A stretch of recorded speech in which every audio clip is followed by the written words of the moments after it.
बड़ी तस्वीर नरेंद्र मोदी के स्वागत के लिए उनके होटल के ठीक बाहर खड़े हुए हैं। अभी महाराष्ट्र का लेजिम परफॉर्म कर रहे हैं और पीएम सबसे हाथ हिलाकर अभिवादन करते हुए, धन्यवाद देते हुए, और जाहिर सी बात है कि न केवल पीएम को बल्कि इन सभी लोगों को भी काफ़ी इस बात की खुशी होती है कि किस तरह से पीएम उन्हें पर्सनली मिल रहे हैं, काफ़ी समय दे रहे हैं। पीएम सीधा जाने वाले थे यहाँ से जर्मन चांसलरी, लेकिन उन्होंने थोड़ा सा समय निकाला, होटल से बाहर आकर वो लोगों से मिल रहे हैं, उन लोगों से जो उनके लिए कई घंटों से लगातार उनके होटल के बाहर परफॉर्म कर रहे थे। ये पीएम नरेंद्र मोदी जी उनके सारे परफॉर्मर्स जो हैं उनकी तरफ अभिवादन करते हुए, धन्यवाद देते हुए, लोगों का हुजूम देखिए, उत्साह देखिए, किस तरह से पीएम से मिलने के लिए, उनसे एक हैंडशेक के लिए कोशिश कर रहे हैं। और पीएम कोशिश कर रहे हैं ज़्यादा से ज़्यादा लोगों से हैंडशेक करके खुद मिल सकें। जैसा कि मैंने आपको बताया था कि जनरली इस तरह के इंटरैक्शन जो लोग होते हैं किसी देश के मूल के या फिर नागरिक, उनके जब प्रधानमंत्री या राष्ट्रपति आए तो विदेशी ज़मीन पर बहुत कम मिल पाता है, और जर्मनी की जो सरकार है और सिक्योरिटी सर्विसेज हैं वो भी इस तरह के कम अप्रूवल देती है। लेकिन प्रधानमंत्री मोदी यहाँ पर लोगों से मिलते हुए और इस तरह के इंटरैक्शन के लिए अप्रूवल न केवल एसपीजी ने बल्कि जर्मन सिक्योरिटी और इंटेलिजेंस सर्विसेज ने भी कुछ मिनटों पहले ही दी है।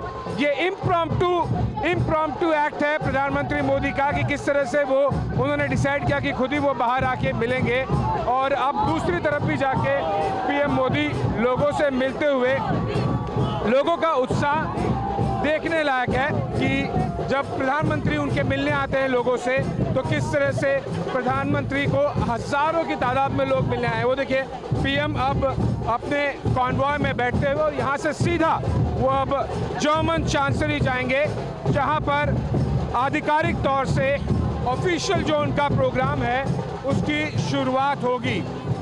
लोगों का ये हुजूम आपको ये दिखाने के लिए, बताने के लिए काफ़ी है कि किस तरह से सैकड़ों की तादाद में यहाँ पर लोग पीएम से मिलने के लिए काफ़ी एक्साइटेड होते हैं, काफ़ी ज़्यादा उत्साहित रहते हैं। ढोल नगाड़े की आवाज़ और तेज हो गई है। बाईं तरफ मेरे देखिए 2-3 घंटे से लगातार ये लोग बैंड बजा रहे थे, ढोल नगाड़े बजा रहे थे, और अब पीएम से मिलने के बाद में और भी खुश हो गए हैं। मैम, पीएम से आप मिले, क्या कहा उन्होंने, कैसा आपको लगा? एक्चुअली उन्होंने बस हम उनको देख पाए वही बेहतर है, उनको सुनाई नहीं दिया, लेकिन हम उनको देख पाए, यही हमारा बात। पीएम आप लोगों से मिले, उसके बाद ढोल नगाड़े की आवाज़ और तेज हो गई है मुझे। वो एनर्जी है हमारी, how eagerly we are waiting for him. उनके आने का तेज इतना है कि ऑटोमेटिक सबकी एनर्जी डबल हो जाती है और उसे हम कंट्रोल नहीं कर सकते। ये है मोदी का जादू। हर हर मोदी, घर घर मोदी, हर हर मोदी, घर घर मोदी, हर हर मोदी, घर घर मोदी, हर हर मोदी, घर घर मोदी, हर हर मोदी, घर घर मोदी, हर हर मोदी, घर घर मोदी, हर हर मोदी, घर घर मोदी। Thank you. सो आपने देखा लोगों में काफ़ी ज़्यादा उत्साह है और नाचने गाने लग रहे हैं लोग होटल के ठीक बाहर। Trust me, German security services के लिए, इंटेलिजेंस सर्विसेज के लिए ये भले ही नाइटमेयर हो, लेकिन इंडियन ओरिजिन के जो लोग हैं, भारतीय मूल के लोग हैं, ये उनके लिए बहुत ही महत्वपूर्ण पल है।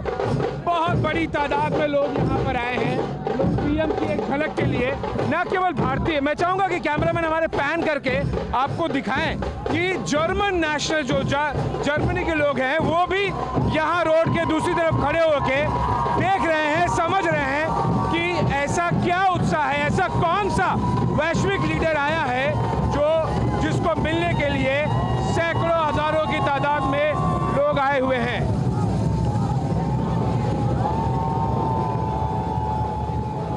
आशीष, आप मेरे साथ हैं यहाँ पर, और मैं आपसे जानना चाहूंगा, एक बार लोगों से पूछिए कि जब इस वक्त दुनिया में इतनी क्राइसिस है, इतना क्यास है, और जर्मनी में प्रधानमंत्री मोदी का ये दौरा है, तो पूरी दुनिया, यूरोप, जर्मनी, भारत की तरफ कैसे देख रहा है?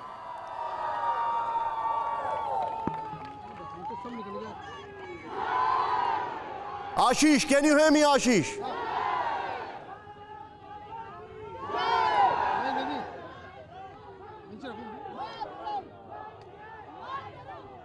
आशीष के पास हमारे सीधे यहां पर अपने दर्शकों को बता दें, इसके बाद में विवेक काटजू सर के पास आ रहा हूं। राहुल, कोशिश करिएगा कि हमारे इस गोप्रो के साथ बगल में अगर आप शॉट्स अरेंज कर पाएं विद द गेस्ट। लेकिन सीधे दिखाता हूं, यूरोप में प्रधानमंत्री मोदी इस वक्त युद्ध विराम का केंद्र, क्या यह समझा जाए? उन्हें पर्सनली मिल रहे हैं। यूरोप में इस वक्त नरेंद्र मोदी युद्ध विराम का केंद्र, 3 देश, 25 बैठक, 8 वर्ल्ड लीडर से मुलाकात, 65 घंटों में 25 बैठकें होंगी। यह बड़ा महत्वपूर्ण है। जर्मनी 2 मई को मुलाकात होगी। 6th Indian German inter governmental consultation में भाग लेंगे। डेनमार्क 3 से 4 मई दूसरे भारत नॉर्डिक शिखर सम्मेलन में होंगे शामिल। फ्रांस 4 मई लौटते वक्त पेरिस में राष्ट्रपति इमैनुअल मैक्रो से मुलाकात होगी। यहां पर अब मैं सीधे आपको दिखाना चाह रहा हूं, जर्मनी पे आते हैं सीधे, और मैं चाहूंगा जर्मनी के लिए, अब मैं चाहूंगा बीच में हम सीधे आशीष के पास भी चलेंगे। चांसलर बनने के बाद पहली बार ओलाफ शोल्ज से मुलाकात करेंगे प्रधानमंत्री मोदी। ये आपको बता दूं, पीएम मोदी ने पिछले साल G20 में ओलाफ शोल्ज से मुलाकात की थी, जब वो वाइस चांसलर थे और वित्त मंत्री थे। ओलाफ पहले विदेशी नेता थे जिनके साथ 2022 में पीएम मोदी ने फोन पर बातचीत की थी। इंडो पैसिफिक क्षेत्र में चीन की मुखरता पर भारत जर्मनी के बीच बातचीत संभव है। इस बार जून में होने जा रहे G7 की बैठक की अध्यक्षता जर्मनी करेगा। यह महत्वपूर्ण होगा कि क्या भारत को जून में G7 आउटरीच शिखर सम्मेलन में आमंत्रित किया जाएगा। मैं चाहूंगा राहुल वहां के शॉट्स दिखाएं, और ये वाले जो हमारे पास गोप्रो, इसके साथ सीधे मैं चलूंगा विवेक काटजू सर के साथ। विवेक सर, मैं हर एक पे आपसे छोटा छोटा रिएक्शन लेना चाहूंगा। क्या लगता है आपको, जर्मनी में पहुंचे प्रधानमंत्री, आप इसको कैसे देख रहे हैं कि अब अगर एरिया की बात की जाए तो कहां फोकस होगा? देखिए, इस वक्त जितने भी यूरोप के नेता, उनके मन में खाली एक सवाल, और वो है कि रूस का ये आक्रमण जो हुआ है, उससे जो स्थिति उत्पन्न हुई है उसको कैसे संभालें, ये उनके मस्तिष्क पर हावी। हाँ, हमने इसके साथ साथ वो ये भी चाहेंगे कि भारत एक महत्वपूर्ण देश है, भारत से रिश्ते आगे कैसे बढ़ाए। लेकिन जो वास्तविकता है वो वास्तविकता है, इस वक्त युद्ध चल रहा है, और उस युद्ध से जो यूरोप का सामरिक ऑर्डर था, जो उसकी एक प्रणाली थी, वो अब ध्वस्त हो गई। और उनकी यूरोप की प्राथमिकता है और अमेरिका की प्राथमिकता है कि अब जो नई प्रणाली बनाई जाए वो कैसे बनाई जाए, और उसमें रूस को कैसे कंटेन किया जाए। हमारा जो विचार है इस मामले में, हम वो बहुत साफ है। मोदी जी ने कहा है, और सही कहा है, कि हम शांति चाहते हैं, और शांति के लिए बातचीत ही का रास्ता एक रास्ता है। लेकिन इस वक्त रूस उसके लिए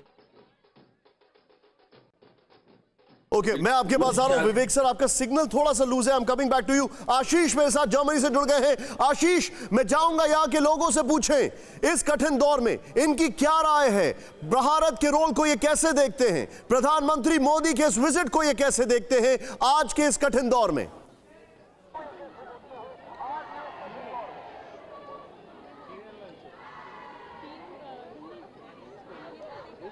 निशांत, अगर आप अपना प्रश्न वापस से दोहरा सके, मैं सुन नहीं पाया। आशीष, मैं जानना चाहता हूं कि प्रधानमंत्री मोदी के इस दौरे को इस कठिन वक्त में ये लोग कैसे देख रहे हैं? बिल्कुल, लोगों से और जानने और समझने की कोशिश करते हैं कि उनके लिए ये दौरा किस तरह से महत्व रखता है। कुछ इंडियन कम्युनिटी के लोग हैं यहाँ पर। पीएम का यहाँ पर आना, ये क्या इंडियन कम्युनिटी के लिए क्या महत्व रखता है? हमारे लिए तो हर दम ये बहुत ही सेलिब्रेशन वाला माहौल होता है कि हमारे पीएम यहाँ आ रहे हैं, क्योंकि हमारे लिए हमेशा सेलिब्रेशन माहौल होता है। आप ट्रैकर लेके, तिरंगा लेके यहाँ पर आए? बिल्कुल, देश की शान है, सबसे आगे होना चाहिए। भारत माता की जय! भारत माता की जय! निशान, आपने देखा यहाँ पर लोग सैकड़ों की तादाद में आए हैं, प्लेकार्ड्स भी लेकर आए हैं। आज़ादी का Amrit Mahotsav, Indian diaspora in Germany welcomes Shri Narendra Modi, honourable prime minister of India. और इस तरह के हमें अलग अलग कम्युनिटी के लोग, अलग अलग राज्य के लोग यहाँ पर दिख रहे हैं जो ढोलक। अंजना जी, वन ऑफ द ऑर्गेनाइजर्स हैं इस पूरे इवेंट के लिए। मैम, काफ़ी सक्सेसफुल रहा, पीएम आए, सारे परफॉर्मर्स से मिले भी उन्होंने और काफ़ी समय दिया जो उनका शेड्यूल में बिल्कुल भी नहीं था। जी जी, ऐसा ही है। और शायद हमारे जो परफॉर्मर्स हैं उनको उतनी छोटी सी चीज़ से उनको इतनी खुशी मिली होगी और वो आगे भी ऐसा करने के लिए प्रोत्साहित होंगे अगर पीएम उनसे आगे हाथ मिलाते हैं। मैं आ रहा हूं इनके पास, मैं चाहूंगा आशीष का प्लीज लगातार नीचे एस्टन देते रहे। मैं आपके पास आ रहा हूं आशीष। फिक्र आपकी, सोमवार से शुक्रवार रात 9 बजे सिर्फ TV9 भारतवर्ष पर।